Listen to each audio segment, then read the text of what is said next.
ম্যানেজমেন্টের ক্ষেত্রে একটু দেখার প্রয়োজন ছিল, ওদেরও আমরা মনে করছি কাজের গাফিলতি ছিল। সেই পরিপ্রেক্ষিতে আমরা দুটো রিপোর্ট পাওয়ার পরেই আমরা কিছু নির্ধারিত সিদ্ধান্তে এসেছি, যেটা মাননীয় মুখ্যমন্ত্রী আপনাকে বলবেন। আপনাদের কাছে নিশ্চয়ই ক্লিয়ার হয়েছে যে ঘটনা কি ঘটেছিল, এবং খুব সিনিয়র রেপুটেড ডাক্তারদের টিম পাঠানো হয়েছিল। তাছাড়া সিআইডি কেও একটা রিপোর্ট করার জন্য বলা হয়েছিল, মানে দেখে এসে অ্যাকচুয়াল ইনসিডেন্ট। সবার রিপোর্ট পেয়ে এখানে chief secretary, health secretary present আছেন। সিএস আপনাদের একটা জিস্ট বললেন, এবং তাতে পুরোটাই আপনারা দেখতে পাচ্ছেন।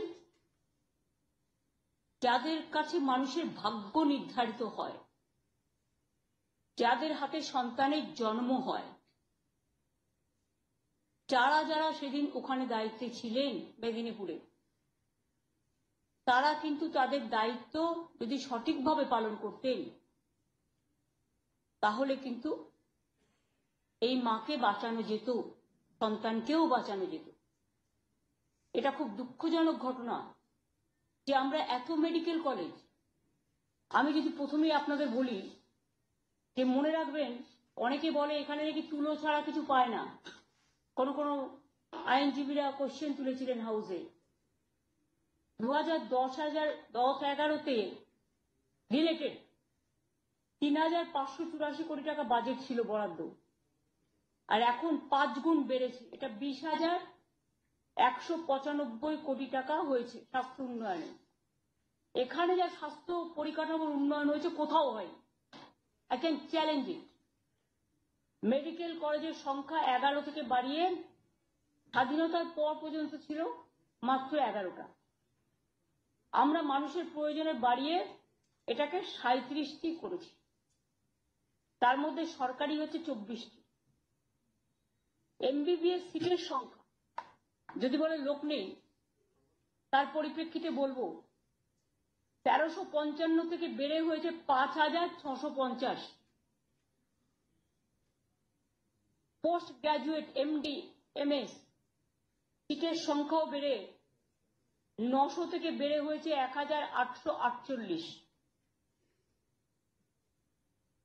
Post doctoral super speciality DM MCh সিটের সংখ্যাও বেড়ে 94 থেকে বেড়ে হয়েছে 218। 42টি নতুন সুপার স্পেশালিটি হসপিটাল তৈরি করা হয়েছে। এর মধ্যে প্রায় 13,400 সুস্বাস্থ্য কেন্দ্র চালু করা হয়েছে, আর 25-26-এ ওটা প্রায় 14,741টি আরো তৈরি করা হবে। সরকারি হাসপাতালে শুধুমাত্র 40,000 বেড বেড়েছে, যেখানে অপারেশন হয়, ক্রিটিক্যাল ট্রিটমেন্ট হয়। এখন বেডের সংখ্যা 97,000। ব্লাড ব্যাংক থেকে শুরু করে, ট্রমা কেয়ার থেকে শুরু করে, আপনারা জানেন ফেয়ার প্রাইস ডায়াগনস্টিক সেন্টার থেকে শুরু করে, ফেয়ার প্রাইস মেডিসিন সেন্টার থেকে শুরু করে, আগে বাচ্চাদের ট্রিটমেন্টের কোনো বন্দোবস্ত ছিল না। আমরা 71টি এসএনসিইউ করেছি, সিপিএম এর আমলে এটা ছিল 6টা। আমরা 286টি এসএনএসইউ করেছি, এগুলো বাচ্চাদের ট্রিটমেন্টের জন্য স্পেশালিটি। কোন ডিস্ট্রিক্ট হসপিটালে, সাব ডিভিশন হাসপাতালে এইচডিইউ সিসিইউ ছিল না। আমরা 286টি এসএনসিইউ করেছি, এসএনএসইউ করেছি, 76টি হসপিটালে সিসিইউ এবং 3টি এইচডিইউ, 14টি মাদার চাইল্ড হাব, 13টি মাদার ওয়েটিং হার্ট, যেটা গর্ভবতী মেয়েদের বিভিন্ন ইন্টিরিয়ার জায়গায় এনে রাখা হয় হসপিটালের সংলগ্ন জায়গায়, মা শিশু মনিটরিং করবার জন্য, এবং যখন তাদের বাচ্চা হওয়ার সময় হয় তখন হসপিটালে নিয়ে যাওয়া হয়। এছাড়াও আরো অনেক কিছু আছে। 14,000 ডাক্তার নতুন করে নিয়োগ করা হয়েছে, আরো প্রসেসে আছে। ওবিসি ব্যাপারে হাইকোর্টের একটা নির্দেশ আছে, যেটা নিয়ে আমরা সুপ্রিম কোর্টে গেছি, এবং সেটার জন্য রিক্রুটমেন্ট আটকে আছে। কারণ যখন অ্যাপ্লিকেশনগুলো ইন্টারভিউ চাওয়া হয়েছিল তার মধ্যে ওবিসি ইনক্লুডেড ছিল। এটা হয়ে গেলে আরো কয়েক হাজার চলে আসবে। নার্সিং ট্রেনিং ইনস্টিটিউটের সংখ্যা 57 থেকে বেড়ে হয়েছে 451। বুঝতে পারছেন কোথায় বাড়তিটা হয়েছে? এবং নার্সিং ট্রেনিং ইনস্টিটিউটগুলো মোট আসন সংখ্যা আগে ছিল 2545, এখন বেড়ে হয়েছে 28,467। এবং সরকারি হাসপাতালগুলোতে অনুমোদিত মোট নার্সিং স্টাফ 33,831 থেকে বেড়ে হয়েছে 59,113, আরো হবে, লিস্টে আছে। প্যারামেডিক্যাল স্টাফ 3,488 থেকে বেড়ে হয়েছে 8,330। আশা কর্মীর সংখ্যা 11,000 বাড়ানো হয়েছে 3 বছরে।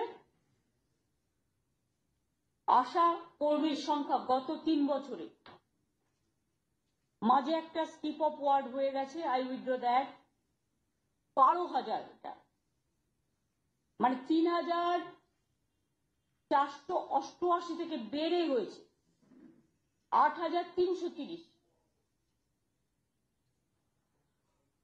আশা কর্মীর সংখ্যা 3 বছরে প্রায় 11,000 বাড়ানো হয়েছে, এখন আছে প্রায় 64,000 আশা কর্মী।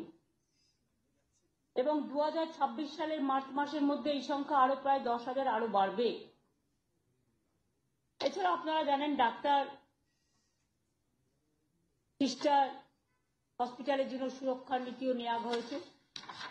বিনামূল্যে সরকারি হসপিটালে রোগ নির্ণয়, চিকিৎসা, ওষুধপত্র দেওয়া, স্বাস্থ্য ইঙ্গিত, টেলিমেডিসিন প্রকল্প, টেলিকানেকশন পরিষেবা, অনেক কিছু করা হয়েছে। চোখের আলো থেকে শুরু করে রক্ত, ব্লাড, আপনার ব্লাড যেটা ব্যাংকের সেন্টার বাড়ানো, শিশু সাথী, বাচ্চাদের হার্ট অপারেশন বিনা পয়সায়, যাদের ঠোঁট নানা রকম জোড়া থাকে নানাভাবে, তাদের অপারেশন বিনা পয়সায় করা হয়। এবং এতে প্রায় 7,24 লক্ষ টাকা ব্যয় হয়। এছাড়াও মনে রাখবেন, সরকারি কর্মচারীদের জন্য 2.5 লক্ষ টাকা পর্যন্ত ক্যাশলেস চিকিৎসার ব্যবস্থা আছে। সাংবাদিকদের জন্য মাবুই আছে, স্বাস্থ্য বীমা। উত্তরবঙ্গের চা বাগানগুলোতে বিনামূল্যে অ্যাম্বুলেন্স, ভ্রাম্যমাণ মেডিকেল ইউনিট চালু করা হয়েছে। ওয়েটিং হাট সুন্দরবনের জন্য করা হয়েছে। বিনামূল্যে স্বাস্থ্য বীমা, প্রায় 9 কোটি লোক ইনভলভ, 99%। এটা সার্বজনীন, এতে কোনো কন্ডিশন নেই। এবং স্বাস্থ্য বীমা কার্ডটা স্বাস্থ্য সাথী যেটা হয়, সেটা বাড়ির মহিলা গার্জিয়ানের নামেই হয়। প্রতি বছর তারা 5 লাখ টাকা করে পায় এবং তারা বিভিন্ন প্রাইভেট হসপিটালেও তারা দেখায়, সুযোগ পায়। সুযোগ আগে ছিল না। ফেয়ার প্রাইস ডায়াগনস্টিক সেন্টার এবং ফেয়ার প্রাইস মেডিসিন শপে প্রায় 60% ওষুধ এবং বিভিন্ন ডায়াগনস্টিক ম্যাটারে তারা কিন্তু অনেক কনসেশনে পায়। কিন্তু সবকিছু থাকা সত্ত্বেও আজকে স্বাস্থ্য ব্যবস্থার যে উন্নতি হয়েছে, সেই উন্নতিটা দেখার দায়িত্ব কাদের? আমরা যারা সিভিল অ্যাডমিনিস্ট্রেশনের লোক, আমাদের কাজ হচ্ছে সিট বাড়ানো, সঠিকভাবে যাতে কাজ করে মাঝে মাঝে মূল্যায়ন করা, সঠিক সময়ে মনিটরিং করা, সঠিক সময় যারা দায়িত্বে আছে তাদের সাথে কথা বলা। আমি অলরেডি বলেছি, এক্সপায়ারি ডেট হচ্ছে কিনা মেডিসিনের সেগুলো দেখে নেওয়া সঠিক সময়, এক্সপায়ারি হচ্ছে কিনা স্যালাইন দেখে নেওয়া, এক্সপায়ারি হচ্ছে কিনা অক্সিজেন দেখে নেওয়া। কিন্তু গভর্নমেন্টের একটা পলিসি আছে, সিনিয়র ডাক্তারদের 8 ঘন্টা করে হসপিটালে ডিউটি দেওয়া।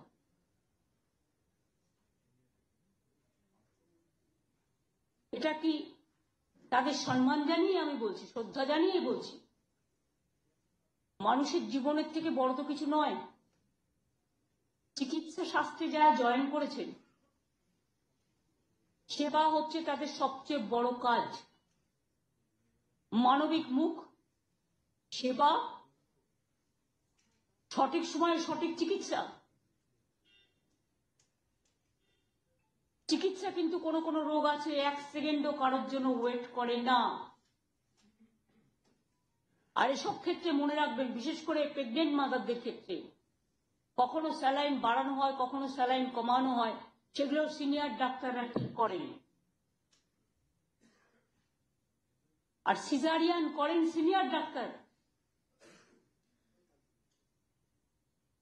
এত নার্সিং স্টাফ, এত স্টাফ, প্যারামেডিক্যাল স্টাফ, এত নতুন নতুন ভবন, এত টাকা বাড়ানো, এত সিট বাড়ানো, এত মেডিকেল কলেজ বাড়ানো,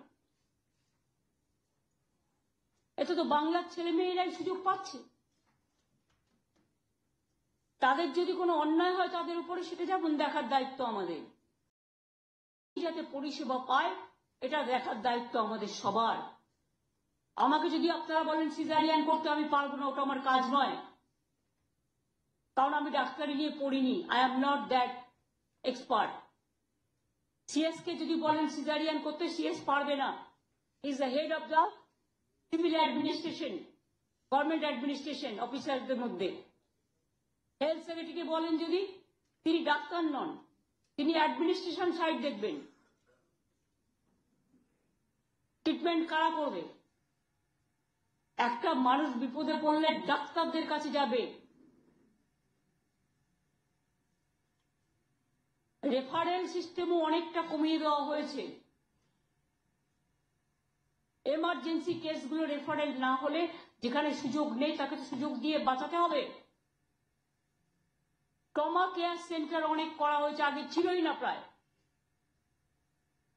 আমি সাধারণ মানুষের কাছে আবেদন করব, হ্যাঁ এটা অন্যায় হয়েছে যে পরিবার তার বউকে, সন্তানকে হারিয়েছেন, তাকে কিন্তু মনে রাখবেন কোনো সান্ত্বনাই তার কাছে সান্ত্বনা নয়। যারা ভুল কাজ করার জন্য মারা গেছেন বা এখনো পিজি হসপিটালে তাদের নিয়ে এসে ট্রিটমেন্ট হচ্ছে, 2 জন ঠিক আছেন, 1 জন একটু ক্রিটিক্যাল আছেন, তাদের পরিবারগুলো দুটো গাল দিলে আমাদের শুনতে হবে। তাদের পরিবারগুলো আঙুল তুলতেই পারেন চিকিৎসা ব্যবস্থার উপরে। লক্ষ লক্ষ লোক, কোটি কোটি লোক ওপিডিতে ট্রিটমেন্ট হয়, আউটডোর পেশেন্ট যারা। আর হসপিটালে এমার্জেন্সি কেসগুলো আগে হয়, বাদবাকি যেগুলো পরে হয় ডাক্তারের ডেট দিয়ে দেয়, যাতে তাদের যতক্ষণ অপারেশন না হচ্ছে তাদের সঠিক সময় সঠিক মেডিসিনটা পড়ে। এছাড়া অনেক প্রাইভেট হসপিটালও আছে, অনেক প্রাইভেট হাসপাতালে স্বাস্থ্যসাথী কার্ডও অ্যালাউ হয়েছে। সেটাকেও আমরা মনিটরিং করি এবং আমরা ক্লিনিক্যাল এস্টাবলিশমেন্ট অ্যাক্ট অনুযায়ী আমাদের কমিশন আছে, সেখানে হাইকোর্টের একজন মাননীয় বিচারপতি, তিনি তার চেয়ারম্যান আছেন। এনি কমপ্লেন তারা জানাতেই পারেন পাবলিক। তা সত্ত্বেও কখনো কখনো ছুটির দিন থাকবে, কখনো পুজো আসবে, কখনো মহরম আসবে, কখনো ঈদ আসবে, কখনো অন্য কোনো ধর্মের প্রোগ্রাম আসবে, কখনো গঙ্গাসাগরের মেলা আসবে, কখনো লোকাল সাংস্কৃতিক প্রোগ্রাম আসবে। কিন্তু কেউ যদি মনে করেন তার দায়িত্বটা পালন করবেন না, সেটা কি আপনারা কোনোভাবে জাস্টিফাইড করতে পারেন? আমরা গত 72 ঘন্টার টাইম দিয়েছি ইনভেস্টিগেশন করবার, সঠিক ব্যাপারটা দেখার। এবং অনেক জায়গায় আমি দুঃখের সাথে বলছি, অপারেশন থিয়েটারের গেটের আগেও সিসিটিভি লাগাতে দেওয়া হয় না। কেন হয় না? এখন তো ডাক্তাররা যে ট্রিটমেন্ট করেন মডার্ন সায়েন্সে, তারা টিভিতে দেখে নেয় সিস্টেম কি আছে ভেতরে। আমি তো নিজে অনেকগুলো অপারেশন করেছি, আমি শুনেছি, তাদের কাছে রেকর্ডিংও করা থাকে। তাহলে কেন অপারেশনের গেট পর্যন্ত ভেতরেও থাকা উচিত বলে আমি মনে করি।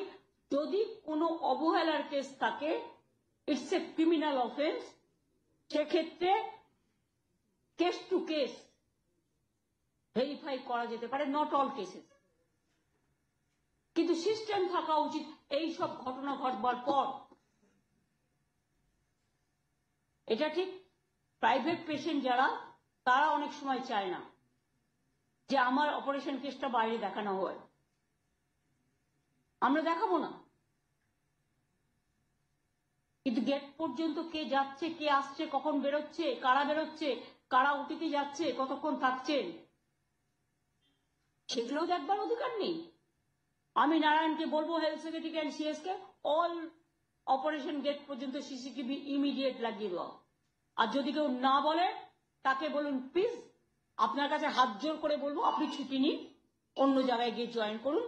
আপনাদের স্বাস্থ্য পরিষেবা মানুষকে যদি বাঁচাতে না পারে, আপনার ভুলের জন্য একটা জীবন আমরা হারাতে পারি না।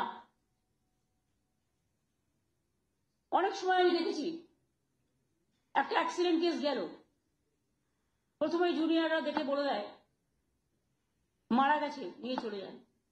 তাকে তো আমি চেষ্টা করবো অ্যাটলিস্ট যদি কোনোভাবে বাঁচানো যায়, তাকে লাইফ সাপোর্ট দেবো, তাকে আমি আইসিসিতে নিয়ে যাব।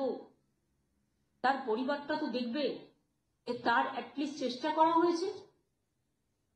অনেক কেস তো এরকমও আছে যে কোমায় চলে যাওয়ার পরেও ফিরে এসছে, টাইম লাগে, কিন্তু এরকম অনেক উদাহরণ আছে। কাজে পত্রপাঠ বিদায় দেওয়াটা আমাদের কাজ নয়, মানবিকতার দিক থেকে দেখাটা আমাদের কাজ। কাজে সিএস যে কথাগুলো আপনাদের বললেন অফিসিয়াল লেভেল থেকে, after the recommendation received, the investigation report receive করেছেন যেটা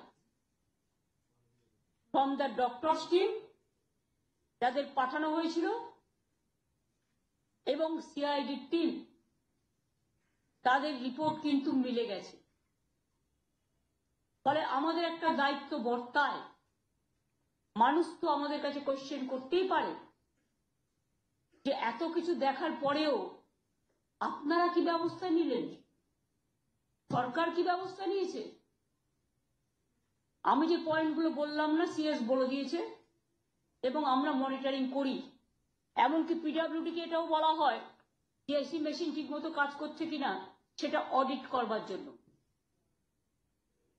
মেডিসিন স্টোর থেকে মাঝে মাঝেই অডিট করবার জন্য এক্সপায়ারি ওষুধ কেউ ইউজ করছে কিনা। এই যে স্যালাইনের কথা আপনারা বলছেন, অনেক স্টেটে এখনো চলছে, খোঁজ নিন, তারা কিন্তু এটা ব্যবহার করছে। এর মধ্যে অন্য কোনো কাহিনী থাকতে পারে, আমি এর মধ্যে যাব না। আমরা বন্ধ করে দিয়েছি, আমরা ভালো করে এটাকে রিটেস্ট করব, তাই তো রিটেস্ট করব। আর যদি অল্টারনেটিভ ভালো কিছু অ্যাভেলেবেল হয় সেটাকে দেখতে বলবো। এটা খুব সিরিয়াস ব্যাপার, দরকার হলে সিনিয়র ডাক্তারদেরও এখানে রাখতে হবে যারা এসব কাজগুলো করেন। এই যে বাচ্চাটি জন্মাতেই পারলো না, জন্মেছিল কি মৃত, আছে ম্যাডাম, বাড়িতে আছে, বাচ্চাটা আছে, বাচ্চাটা বাড়িতে আছে, সিএমএস রেগুলার ওটাকে দেখছে, সে ঠিক আছে। বাচ্চাটাকে দরকার হলে পেডিয়াট্রিক সেন্টারে নিয়ে এসে ভালো করে ট্রিটমেন্ট করো। অলরেডি আমি কথা বলে দিয়েছি, নিয়ে আসবো। আর তোমরা যেমন এসএসকেএমে নিয়ে এসো 3টে কেস, বাচ্চাটিকেও পেডিয়াট্রিক সেন্টারে নিয়ে এসো যেখানে আমাদের স্পেশালিটি আছে। আচ্ছা, বাচ্চাটা বেঁচে আছে, থ্যাংক গড। একজন বাচ্চা মারা, ওটা অন্য, কিন্তু মাটা তো মারা গেছেন, আরো 4 জন মৃত্যুর মুখ থেকে বেঁচেছে। তার মধ্যে আমি আপনাদের বলেছি 3 জনকে আমরা এসএসকেএমে নিয়ে এসেছি, 2 জন স্টেবল আছে, 1 জনের অবস্থা ক্রিটিক্যাল আছে। এই নেগলিজেন্স যারা করেছে, ডিউটি থাকা সত্ত্বেও ডিউটি পালন করেনি যারা ট্রেনি, তাদের হাতে সিজারিয়ান ছেড়ে দিয়েছেন যারা। একজন তো শোনা গেছে তিনি ওখান থেকে বসে আরো 3টে অপারেশন নাকি করেছেন। ওখান থেকে কত কিলোমিটার দূরে নারায়ণ কেসটা বলো? বালিচাকে একটা জায়গাতে করেছে প্রায় 30-40 kilometre Midnapore town. Midnapore town থেকে বালিচক, ওটা ডেবরা বালিচক আপনারা জানেন, সেখানে গিয়ে করেছে। রেজিস্টারের নাম পাওয়া গেছে, রেজিস্টারের নাম পাওয়া গেছে, যার দায়িত্ব ছিল। এই জন্য আমরা মনে করি মানুষের জবাবদিহি করার অধিকার আছে। আমি চিকিৎসকদের প্রতি সহানুভূতিশীল, আমি সবটাই মানবিকভাবে দেখি, কিন্তু যেখানে অন্যায় হয় তাতে আমাকে শত সমালোচনা করলেও আমার কোনো যায় আসে না। মানুষের দিকটা দেখাও আমাদের কর্তব্য, দুটো দিকই দেখার। এবং তাই দুটো ইনভেস্টিগেশন রিপোর্ট যখন চিফ সেক্রেটারি এবং হেলথ সেক্রেটারি আমার কাছে সাবমিট করেছেন এবং তারপরে তারা সাজেশন দিয়েছেন, সব সাজেশন মেনে নিয়ে যেটা করা হয়েছে, 1 number doctor Somen Das, RMO Midnapore medical college hospital, suspend করা হয়েছে এবং সিআইডি ক্রিমিনাল কেসগুলো দেখবে। 2 ডক্টর দিলীপ কুমার পাল, যার কথা নারায়ণ বললেন, নারায়ণ নিগম, তিনি আর 3টে জায়গায় অপারেশন করেছেন। Assistant professor 3 number doctor Himadri Nayak, assistant professor. 4 number doctor Mohammad Alauddin, head of the department. 5 number doctor Jayanta Kumar Raut, MSVP Midnapore medical college hospital. 6 number doctor Pallavi Banerjee, senior resident Midnapore medical college. 7 number doctor Moumita Mondal, PGT student. 8 number doctor Bhagyashree Kundu, PGT student, 3rd ইয়ারে। 9 number doctor Sushanta Mondal, 1st year PGT. 10 number doctor পূজা Saha, 1st year PGT. 11 number doctor Manish Kumar, 1st year PGT anaesthesia. 12 number doctor Jagriti Ghosh, 2nd year PGT anaesthesia Midnapore medical college. এই 12 জনকে suspend করে দেওয়া হলো, along with pending investigation by the CID.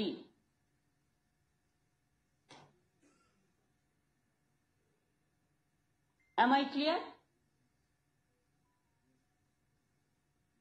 যে কজন সেদিন ছিলেন দায়িত্বে এবং নেগলিজেন্সে, যাদের জন্য এই কাণ্ডটা হয়েছে, তাদের কাছে যদি অন্য পেশেন্ট পড়ে কি করবে তো আমরা জানি না। মানুষকে তো বাঁচাতে হবে। এবং সাথে সাথে স্বাস্থ্য দপ্তর বলেই দিয়েছে, সিনিয়র ডাক্তারদের কাছে আমার আবেদন, 8 ঘন্টা করে ডিউটি যেটা অ্যালটমেন্ট করা হয়, অনেক সময় আমাদের কাছে ইনফরমেশন আসে তারা সকালে যায়, বায়োমেট্রিক্সে সই করে, কিন্তু 2 ঘন্টা থেকে বেরিয়ে চলে যায়। অনেকগুলো প্রাইভেটে হসপিটালে নার্স অপারেশন করে তাদের মধ্যে কেউ কেউ ফিরে আসে, সবাই নয় কিন্তু ম্যাক্সিমাম।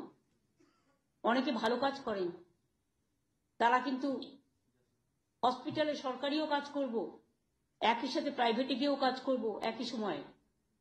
আমরা তো 8 ঘন্টা টাইম বেঁধে দিয়েছি, আপনি পরে করুন না, 8 ঘন্টার মধ্যে করবেন না, এটা হয় না।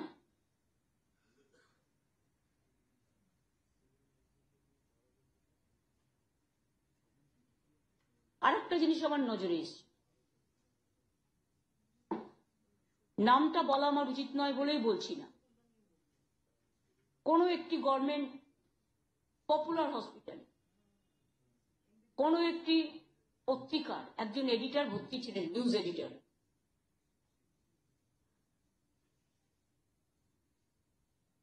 তার ট্রিটমেন্ট চলছিল, যে ট্রিটমেন্ট এমনকি হেড অফ দ্য ডিপার্টমেন্ট দেখছিলেন, ডক্টর যোগীও দেখছিল, ভালো হয়ে গেছে, সে বাড়ি চলে গেছে, কদিন আগেকার ঘটনা। আমি দেখা করতেও গিয়েছিলাম, হঠাৎ 3 জন চলে এলেন স্টেথোস্কোপ গলায় দিয়ে, তার ঘরে ঢুকলেন, তার রিপোর্ট দেখলেন, দেখে বললেন, আরে আপনার ক্রিয়েটিনাইন ইজ সো হাই, আপনাকে তো কালকে ডায়ালিসিস করতে হবে। একেতেই যারা পেশেন্ট হয় তাদের কাছে কখনো রোগ সম্বন্ধে আলোচনা করতে নেই, তাতে তারা দুর্বল হয়ে যায়। হাসি মুখে বলতে হয় আপনি ভালো হয়ে যাবেন, চিন্তা করছেন কেন, আমরা তো আছি, চেষ্টা করছি। তা না করে senior doctor, head of the department তো তার ক্রিয়েটিনাইন কমে গেছিল, তাকে তো বলেনি। অর্থাৎ যে কেউ একদম স্টেথোস্কোপ, শুনুন, ট্রেনিং পিরিয়ড, ট্রেনিং টাইমটাই আলাদা।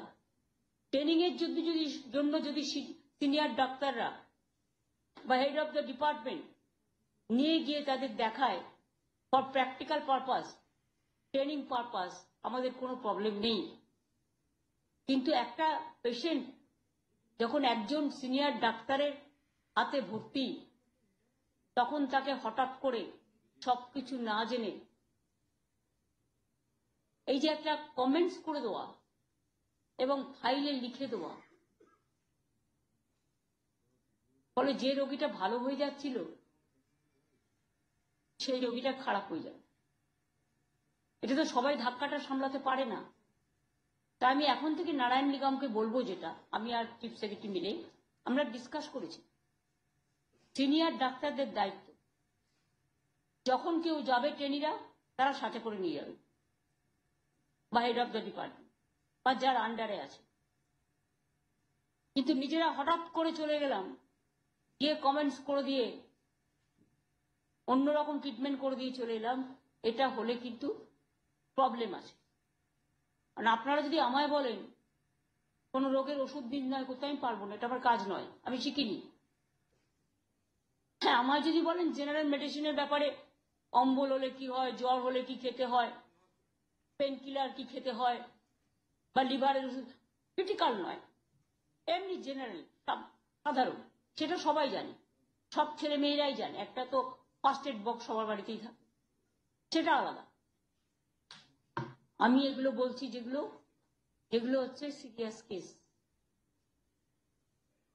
সব কেসেই সিনিয়ররা সাথে থাকবেন, আর এইচওডি সাথে থাকবেন, সিস্টার সাথে থাকবেন, এগুলোকে কিন্তু ভালো করে নজর রাখতে হবে। কারণ বাংলার বদনাম যখন একটা জায়গায় দাঁড়িয়ে বলতে হয় কেন্দ্রবিন্দুতে যে একটা মেডিকেল কলেজে তুলো ছাড়া কিছু পাওয়া যায় না, আমার জিজ্ঞেস করতে ইচ্ছে করে, আপনি কি জানেন কি পাওয়া যায় কি পাওয়া যায় না? সবকিছু পাওয়া যায় আমাদের হসপিটালগুলোতে, মেডিকেল কলেজগুলো ওয়েল ইকুইপড, এবং এরা বলতে পারেন অনেকগুলো বিশ্ব সেরা। সেটার অবনতি কেন হচ্ছে, এটার জন্য আমরা দায়ী নই, এক্সামিনেশন সিস্টেম দায়ী। এক্সামিনেশন আমরা করি না, এটার ব্যাপারে প্রিন্সিপাল, এমএসবিপি, এইচওডিদের স্পেশাল কেয়ার নিতে হবে। আমি সিএস কে বলবো, এ ব্যাপারে অলরেডি আমরা কতটা করতে পেরেছি, একটা ফরেন অর্গানাইজেশন, আপনারা শুনলে খুশি হবেন, কিভাবে এক্সামিনেশন সিস্টেমটাকে সঠিক ডাক্তার তৈরি করা যায়, সে ব্যাপারে কাজ করা যায়। আমি কিছুটা আপনাদের বলতে বলবো, যতটুকু সাকসেসফুল হয়েছে বলো তো, কিন্তু এগুলোতে টাইম লাগবে, আগে যারা হয়ে গেছে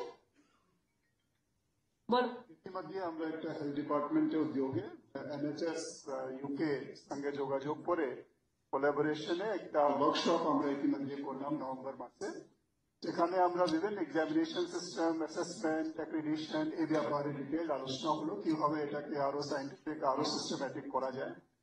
তার রিকমেন্ডেশন মাধ্যমে এবারে আমাদের কিছুটা ইমপ্লিমেন্টেশন, প্রাথমিকভাবে ইমপ্লিমেন্টেশনও হলো, যেটাতে আমাদের ইম্প্যাক্ট ভালো হয়েছে এবং সব দিক থেকেই যেটা জানা গেল কি এক্সামিনেশন সিস্টেমের ইমপ্রুভমেন্ট আমরা আনতে পেরেছি। এই যোগাযোগ এনএচএস আমাদের এখনো আছে, আমরা আরো ওদের সঙ্গে নিবিড়ভাবে আরো কোলাবোরেট করছি, যাতে ওদের যে বেস্ট প্র্যাকটিসেস ইউকে তে আছে বা ওদের মাধ্যমে অল ওভার দ্য ওয়ার্ল্ড যে বেস্ট প্র্যাকটিসেস আছে আমাদের মেডিকেল কাউন্সিল বা যে ওদের ফ্রেমওয়ার্কের মধ্যে যেটা ঠিক করা যায় ফিট করা যায় এরকম সাজেশন এরকম গাইডেন্স আমরা ওদের কাছ থেকে নিচ্ছি। এটা আমাদের ধারাবাহিকভাবে চলছে যাতে আমরা ইভলভিং প্রসেস হিসাবে এই ইমপ্রুভমেন্ট গুলো আমাদের সিস্টেমে ইন্ট্রোডিউস করতে পারি।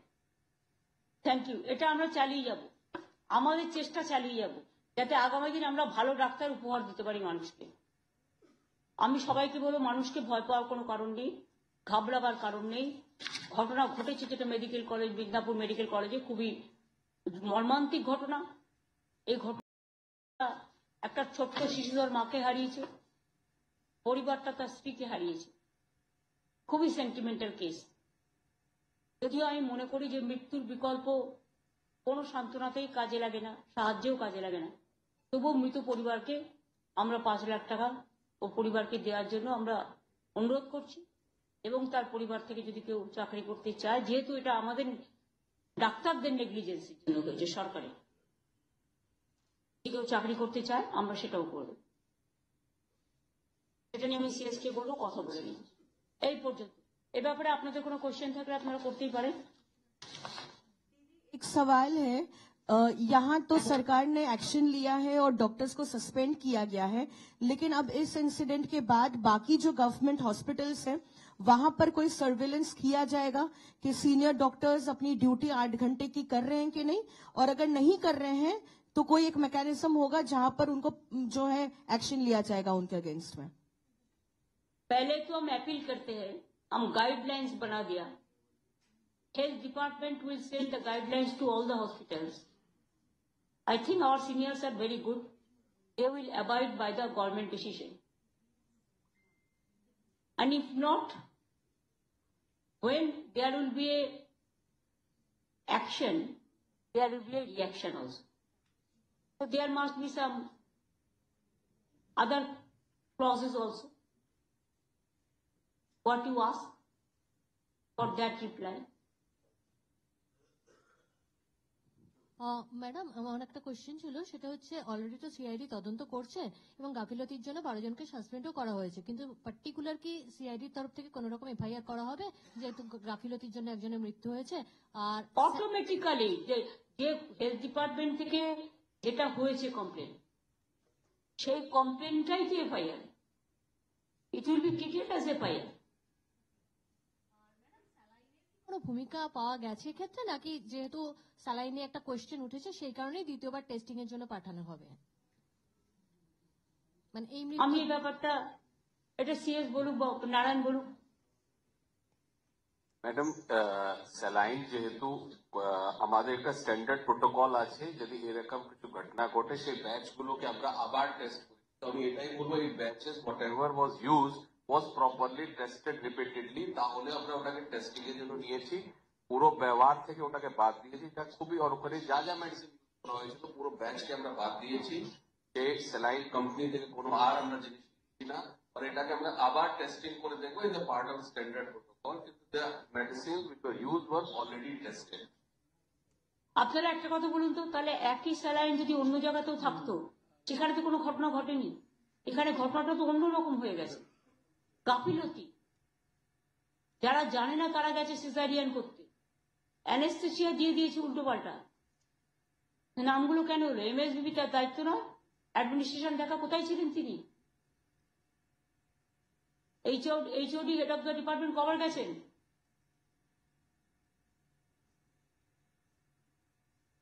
আপনার বাড়িতেও বাবা মা যেই থাকুক তাকে নির্ভর করতে হয়। যেখানে বাবা মা থাকে না, স্বামী স্ত্রী যে কোনো একজন একজনের উপর নির্ভর করে চলে। এখানেও তো আমরা প্রিন্সিপাল, হেড অফ দ্য মানে এমএসবি এদের উপর নির্ভর করি, এইচওডিদের উপর নির্ভর করি। তাদের ভূমিকাটাও তো আছে। আপনারা কি মনে করেন না যে অ্যাকশন নেওয়া উচিত ছিল?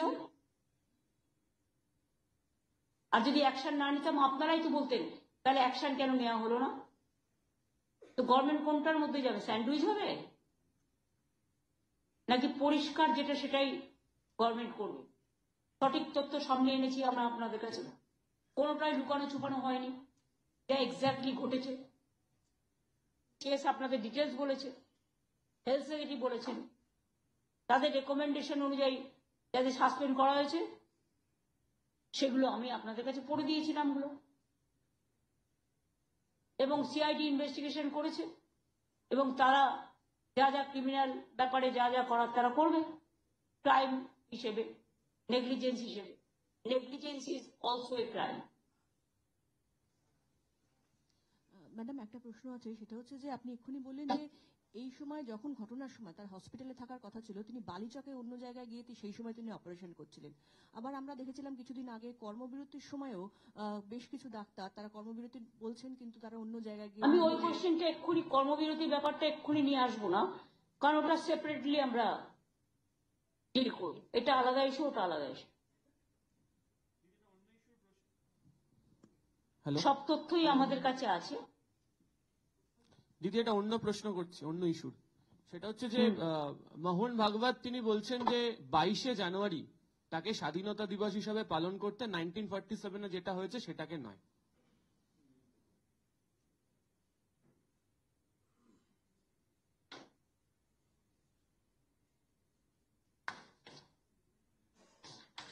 জানেন স্বাস্থ্যসাথীতে তো 5 লাখ টাকাই বলেছি আমি। আমি কি 5,000 বলেছি? প্রত্যেক স্বাস্থ্যসাথী 5 লাখ, 5 লাখ বলেছি। হ্যাঁ বলুন। অন্য প্রশ্ন দিদি, সেটা হচ্ছে যে মোহন ভাগবত মানে it is not related to health, it is not related to health, তাহলে আমি সিএসকে আর হেলথ সেক্রেটারিকে ছেড়ে দিতে পারি। হেলথ রিলেটেড নয় দিদি। ওকে, তোমরা যাও। 1 ঘন্টা হয়ে গেল তোমাদের। হ্যাঁ বলো কি কোশ্চেন। মোহন ভাগবত তিনি বলছেন যে 1947 ইন্ডিপেন্ডেন্স সেটা নয়, 22শে জানুয়ারি রাম মন্দিরের যে প্রতিষ্ঠা দিবসের দিন তাকে স্বাধীনতা দিবস হিসাবে পালন করতে হবে। আমি তো পলিটিক্যাল লোক, আমি কি পলিটিক্যাল কোশ্চেনের রিপ্লাই এখানে দেওয়াটা সঙ্গত? তো প্রশ্ন এবং গোটা দেশে এটা নিয়ে আলোচনা চলছে যে দেশের ইন্ডিপেন্ডেন্স নিয়ে এই ধরনের কথা বলা হচ্ছে। Yes, you are correct. যেহেতু এটা পলিটিক্যাল ব্যাপার নয়, এটা দেশের স্বাধীনতা নিয়ে ব্যাপার, তাই আমি এটা নিয়ে উত্তর দিতেই পারি। কারণ বাংলা একসময় ভারতবর্ষের রাজধানী ছিল, যখন পাকিস্তান বাংলাদেশ সব টুগেদার ছিল। বাংলার স্বাধীনতা আন্দোলনের ভূমিকা সবচেয়ে বেশি, তারপর পাঞ্জাব, আরো অন্যান্যদের আছে। আমি মনে করি যে আমাদের দেশ স্বাধীন হয়েছিল 47 সালে, 1947 সালের 15ই আগস্ট। এই স্টেটমেন্টটাকে আমি মনে করি জেনে দিয়েছেন বা না জেনে দিয়েছেন আমি জানি না, বাট আমি এটাকে কনসিডার করি is an anti national statement. A sovereign country was established on 15th August 1947. আপনারা কি মনে করেন যে history of independence can change any time? Any political party can do it or any organization? Can they do it? এটা হয় না। আমাদের স্বাধীনতা আমাদের গর্ব, আমাদের প্রজাতন্ত্র আমাদের গর্ব, আমাদের গণতন্ত্র আমাদের গর্ব। গান্ধীজি, নেতাজি, আবুল কালাম আজাদ, বাবা সাহেব আম্বেদকর, ভগৎ সিং আর্লি এজে থেকে শুরু করে রবীন্দ্র নজরুল, বিদ্যাসাগর, রাজারাম মোহন রায়, দেশবন্ধু চিত্তরঞ্জন দাস, ওদিকে লালবাল পাল, মৌলানা আবুল কালাম আজাদ, মাতঙ্গিনী হাজরা। আমি যদি বাংলার দিক থেকে দেখি, গান্ধীজিকে জাতির পিতা বলা হয়। তিনি দীর্ঘদিন আন্দোলন করেছে বাংলায় বসে, বিহারের চম্পারণেও করেছেন। গান্ধীজি, নেতাজি, লালবাল পাল, বাবা সাহেব আম্বেদকর মৌলানা আবুল কালাম আজাদ থেকে শুরু করে স্টেট ওয়াইজে যদি বলেন, দেয়ার আর সো মেনি ফ্রিডম ফাইটার্স, এবং সাধারণ মানুষ যারা দেশের জন্য প্রাণ দিয়েছেন, জীবন দিয়েছেন। আমরা তো ভুলিনি মাতঙ্গিনী হাজরার লড়াই, অথবা বিনয় বাদল দীনেশের লড়াই, বাঘা যতীনের লড়াই, দেশবন্ধুর লড়াই, বাসন্তী দেবীর লড়াই, রাজারাম মোহন রায়ের সংস্কার, বিদ্যাসাগরের বর্ণলিপি, রবীন্দ্রনাথ ঠাকুরের দেশকে স্বাধীন করবার জন্য সেই বিখ্যাত লেখা হেমর তীর্থপূর্ণ চিত্তে জাগরে ধীরে, এই ভারতের মহামানবের সাগর তীরে। অথবা আমরা নিশ্চয়ই ভুলে যাইনি মোহিনী চৌধুরীর লেখা সে গান, মুক্তির মন্দির সোপানতলে কত প্রাণ হলো বলিদান, লেখা আছে অশ্রু জলে। অথবা নজরুলের ফাঁসির মঞ্চে গেয়ে গেল যারা জীবনেরও জয়গান, 80 লক্ষে দাঁড়ায়ছে তারা দিবে কোন বলিদান, সারে জাহাঁ সে আচ্ছা হিন্দুস্তান হামারা। তবে কিন্তু দেশের গান, মনে রাখবেন। আজাদ হিন্দ বাহিনী, নেতাজির জয় হিন্দ স্লোগান, বঙ্কিমচন্দ্রের বন্দে মাতরম, আজকে ন্যাশনাল সং, রবীন্দ্রনাথ ঠাকুরের জনগণ মন অধিনায়ক। তাছাড়াও আমাদের বাংলাতেও বাংলার মাটি বাংলার জল, দাঙ্গা রুখবার জন্য রাখি বন্ধন, জালিয়ানওয়ালাবাগের হত্যাকাণ্ড, যার জন্য রবীন্দ্রনাথ ঠাকুর নাইট উপাধি ত্যাগ করেছিলেন, গান্ধীজিকে প্রাণে মরে যেতে হয়েছিল, সুভাষচন্দ্র বোস আজও কোথাও আছে, তার জন্ম আছে মৃত্যু নেই, আমরা জানি না। কি করে আমরা এগুলো ভুলে যাব? कैसे हम भूल जाएंगे? इतिहास का हमारा आजादी का इतिहास हमको ऐसे भुलाना ठीक नहीं है। भुलाना जो कहा है उनको बात, अगर ऐसा तरफ बात आता है तो हम समझते हैं एक बहुत खतरनाक बात है, डेंजरस बात है, हिंदी जो है खराब बात है। इसको वापस लेना चाहिए और हमारा इंडिपेंडेंस इंडिया आगे बढ़े, हमारा आजादी लॉन्ग लिव दीर्घजीवी हो, हमारा आजादी का साथ हम लोग हमारा स्वतंत्र सेनानी को हम सलाम करें, कुर्निश करें, सैल्यूट करें। कितना जवान बिफोर इंडिपेंडेंस, आफ्टर इंडिपेंडेंस देश को आजादी के लिए जिंदगी दिया है, एक कुर्बानी सब हम भूल जाएंगे? एक कभी नहीं हो सकता है।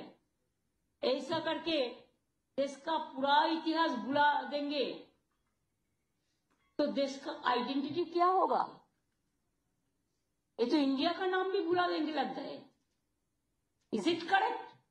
I think it is wrong. India, Hindustan, Bharat, it will go on forever. And our Azadi Day, our Republican Day, we are proud of that. I totally condemned it. I'm sorry. I strongly condemn it. ऐसा बात हमको सुनने पड़ेगा। ए हमारा कभी আমার ধারণাই ছিল না এই ধরনের কথা হতে পারে। ইতিহাসের অনেক চ্যাপ্টার বদলানো হয়েছে, জোর করে হাত তুলে সংবিধানের অনেক চ্যাপ্টার বদলানো হয়েছে। আম্বেদকর, বাবা সাহেব আম্বেদকরের যে ড্রাফটিং কমিটির চেয়ারম্যান ছিলেন, মনে রাখবেন, যারা ইন্ডিয়াকে ডেমোক্রেটিক সেকুলার সভরেন কান্ট্রি হিসেবে ডিক্লেয়ার করেছিলেন। ভারতবর্ষে তামিলনাড়ুতে এক ভাষা, কেরালায় আর এক ভাষা, পাঞ্জাবে এক ভাষা, নাগাল্যান্ডে আর এক ভাষা, বাংলায় এক ভাষা, উড়িয়ায় এক ভাষা। সেই জন্যই কবিরা লিখেছিলেন বৈচিত্র্যের মধ্যে ইউনিটি। পণ্ডিত জওহরলাল নেহরু যেটা ডিসকভারি অফ ইন্ডিয়া লিখেছিলেন, সেই বইতে প্রথম লাইনটাই ছিল ইউনিটি ইন ডাইভার্সিটি। এই কথা স্বামীজি শিকাগোতে গিয়ে বলে এসেছিলেন। সর্বধর্ম সমন্বয় রামকৃষ্ণ পরমহংসদেব বলেছিলেন।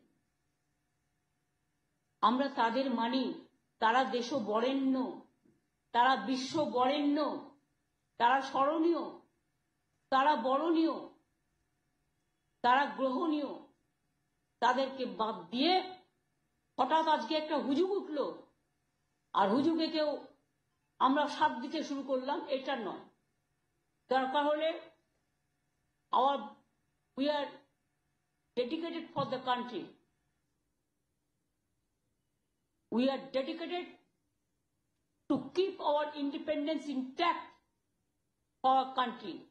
We are ready to sacrifice our life for the country, but we are not going to tolerate that. Is it okay? Thank you. Incident in Mumbai today where Saif Ali Khan was stabbed, when so much talk about today's incident in Mumbai when Saif Ali Khan, actor Saif Ali Khan had been stabbed, when so much talk is going on about Bengal safety, security, law and order, we have seen that at the same time in Mumbai as well where the high profile is also not safe. Bengal law and order is best than any other parts. But I like every state. Every state have their own problem. They have their own situation. साइफ Ali Khan के बारे में आप देख लीजिए, हमारा Facebook में tweet में हम सुबह में जो बोलना है मैंने बोल दिया. It's a very matter of shocking. जो कल्प्रिट्स है उसको अरेस्ट करना immediate and to take strong action against the culprits. कि देखिए शर्मिला जी तो टेगर फैमिली का है. शर्मिला ठाकुर को हम लोग कितना इज्जत करते हैं. Even his whole family. हम चाहते हैं कि इसको इंसाफ मिले. One question. Even Saurabh's life is also, sometimes they have been threatened. Salman also. Saif Ali, he was not in that list, but happened is unfortunate. I do not know whether any plan is there or not, or it is planted. Let the government take strong action. Didi, one question regarding Kumbh Mela. That government is আমি এটা নিয়ে সব একদিন করতে যেও না, সব ভুলেই যাবে.